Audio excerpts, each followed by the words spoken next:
द्वापर युग में सूर्य केतु नाम के राजा शिवपुरी नाम के नगरी में राज्य करते थे। वो प्रत्येक दिन भगवान बद्रीनाथ एवं केदारनाथ के दर्शन करने ले जाया करते थे प्रतिदिन। प्रतिदिन। तो द्वापर युग की बात। तो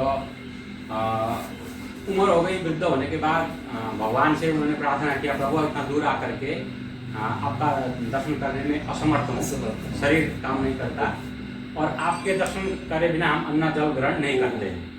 तो अब अन्न जल त्याग करके आपके स्मरण करते हुए अपने नगरी में ही रह करके प्राण त्याग करूंगा। फिर भगवान उसकी बात को सुन करके प्रसन्न हो गए। जब तुमको यहाँ आने की आवश्यकता नहीं, हम तुम्हें वहीं तुम्हारे नगरी में दर्शन देंगे। और राजा प्रसन्न होकर के इधर आ गए। उधर भगवान ने विश्वकर्मा का आह्वान किया और विश्वकर्मा ने इस मूर्ति का निर्माण किया। अच्छा, इसलिए ऐसे अब देखिए ये क्योंकि विश्वकर्मा तो संकल्प सिद्ध है, संकल्प से हुआ है, किसी का खुद करके बनाई हुई है नहीं। उसके बाद फिर भीमसेन ने लाकर स्थापना की। उसके बाद फिर भगवान का यहाँ प्राकट्य हुआ। फिर राजा दर्शन करने के लिए आया तो राजा को समझ में नहीं आया, तो उसका भगवान से विवाद हुआ। क्योंकि बद्रीनाथ जी का स्वरूप भी ये नहीं और केदारनाथ जी का स्वरूप भी ऐसा नहीं। आप लोग जरूर दर्शन किए होंगे। वो होने के बाद भगवान ने क्योंकि हमारा व्रत भंग करने के लिए साजिश ऐसा जो भी राजा का भगवान का विवाद हुआ। विवाद होने के बाद भगवान को गुस्सा आ गया। एक तरफ नारायण है तो दूसरी तरफ शंकर भी है, आशुतोष है, रुद्र है। तो उनको गुस्सा आ गया कि तुमको हमारे ऊपर विश्वास नहीं तो जाओ, तुम्हारा कोई संतान दर्शन नहीं करेगा। तो उसके बाद अब भीमसेन ने लाके स्थापना किया का मतलब है कि द्वापर का अंतिम। तो प्रलय काल हुआ। प्रलय होने के बाद अब फिर कलि प्रारंभ होना है। कलि की पृथ्वी चाहिए, पृथ्वी में कोई युग प्रारंभ होता नहीं। फिर पृथ्वी का उद्धार हुआ। पृथ्वी उद्धार होने के बाद जो काठमांडू है तालावी था। तालावी अब फिर इसमें मंजुश्री करके कोई राजा हुए, राजा नहीं है जो बौद्ध मार्ग की कोई हुए। तो उन्होंने चोबा करके एक स्थान है, वहां से पानी काट करके पहाड़ काट करके पानी निकाला गया। उसके बाद यहाँ बस्ती बसी, खेती होने लगा। खेती होने के बाद यहाँ पर ये भगवान विराजमान है, तो जमीन में दबे हुए थे। और संयोग से यहाँ पर जो खलिहान बोलते हैं, अब क्या जो धान गेहूं लाके झाड़ा जाता है और बोले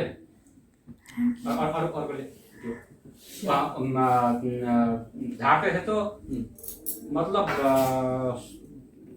अप्रत्याशित धान ज्यादा झड़ता था और बाहर से लाके गिराने पर डबल होता था। और आसपास के लोग यहाँ लाके झाड़ते थे, दूर दूर के लोग ला करके झाड़ करके लाके यहाँ गिरा करके 1 कुंटल लाके 2 कुंटल करके 2 कुंटल ले जाते हैं। एक कुंटल 2 कुंटल 2 कुंटल 4 कुंटल ऐसे डबल होता था। तो ये कहीं पुस्ता चला, लंबी पुस्ता तब चलता रहा। फिर वो विधि का विधान जब समय आता है तो फिर उस किसान को मन में आया, अन्य तरफ कहीं ऐसा होता नहीं, यहाँ पर ऐसा क्यों होता है। थोड़ा खोदा था, वहां से खून निकला।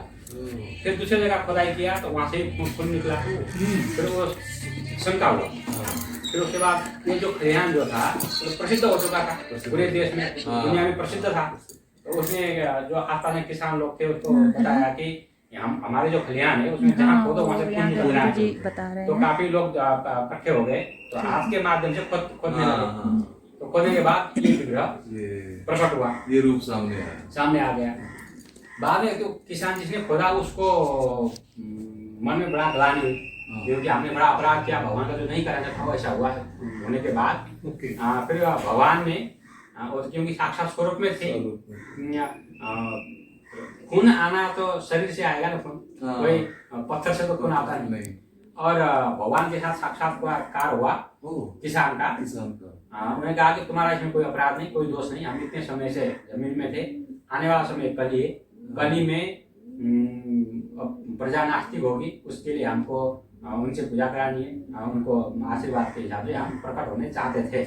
और तुम्हारे में कोई अपराध नहीं, तुमको इसमें कोई शंका हो तो तुम्हारे नाम से हमारे नाम की प्रसिद्धि करना, तो उसका नाम नीलकंठ था। नीलकंठ था। और भगवान तो अंतर्यामी है, सर्वज्ञ है। ये हरिहर स्वरूप है, देखने में विष्णु जैसे हैं। और नाम अब उनको कहा कि तुम्हारे नाम से हमारे नाम प्रसिद्धि करो, का नाम हो गया नीलकंठ, तो अनुकूल हो गया। तो भगवान ने ऐसा कहा, फिर उसके नाम से नीलकंठ, वो वृद्ध भी था, वृद्ध नीलकंठ। नेपाली में वृद्ध को बूढ़ा बोलते हैं, इसलिए बूढ़ा नीलकंठ इस तरह से चलता रहा। फिर उन्होंने कहा कि 16 साल से नीचे के बटों की पूजा करेंगे, 1650 डिग्री से पूजा होगी, ये परंपरा चलता रहा। फिर यहाँ पर नेपाल अब युग परिवर्तन हुआ, कितने राजा परिवर्तन हो गए, लेकिन श्राप मिला था उस वंश को। लेकिन जो राजा हुए नेपाल वंश में, इस खंड में बुढ़ा नीलकंठ के क्षेत्र में जो शासन किया, वो राजा कोई भी यहाँ नहीं आ सकते, दर्शन नहीं कर सकते, दर्शन नहीं करे, आए नहीं। और बहुत वंशावली चेंज हुई। उसके बाद जो प्रताप मल्ल करके एक राजा हुए, मल्लकालीन समय आया, तो वो बड़े धर्मात्मा थे, आस्तिक थे। तो वो दर्शन करने के लिए आए, तो तब तक मतलब 1600 साल समझ लीजिए, उनका लगभग यही पीरियड था। तो तब तक भगवान चलायमान शरीर में थे। यहाँ अप्सरा घाट बोल के आगे उस टाइम रहा होगा, अब तो नाली में परिणत हो गया। तो वहां पर भगवान क्रीड़ा करने जाते थे, स्वर्ग से अप्सराएं आती थी, वो सब परंपरा बताते थे। और प्रताप मल्ल को ऐसा हो गया हम दर्शन करेंगे, तो आए तो एक नाग निकल करके रास्ता उनको रोका, आने नहीं दिया। तो उनको उन्होंने श्राप दिया कि तुम हमको दर्शन करने नहीं देते हो, तो तुम भी अंधे हो जाना।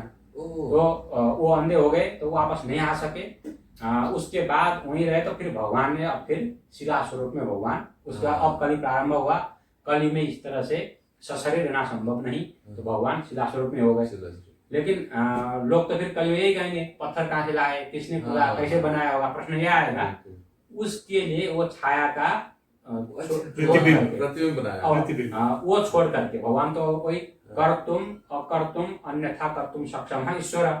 करने योग्य भी करते हैं, न करने योग्य भी करते हैं, असंभव को भी करके दिखाते हैं। वही ईश्वर है, वही परमात्मा है, उसी को हम मानते हैं। तो वो छाया दर्शन का महत्व छोड़ करके फिर भगवान शिला स्वरूप में हो गए, पत्थर स्वरूप में हो गए। लेकिन अभी भी साक्षात स्वरूप आने के बाद भगवान पत्थर स्वरूप में है। जो श्रद्धा से आता है तो उसको लगता नहीं कि पत्थर स्वरूप में, तो वही स्वरूप भगवान का अभी भी जो हम जानते थे इतना ही। बहुत धन्यवाद। ठीक है।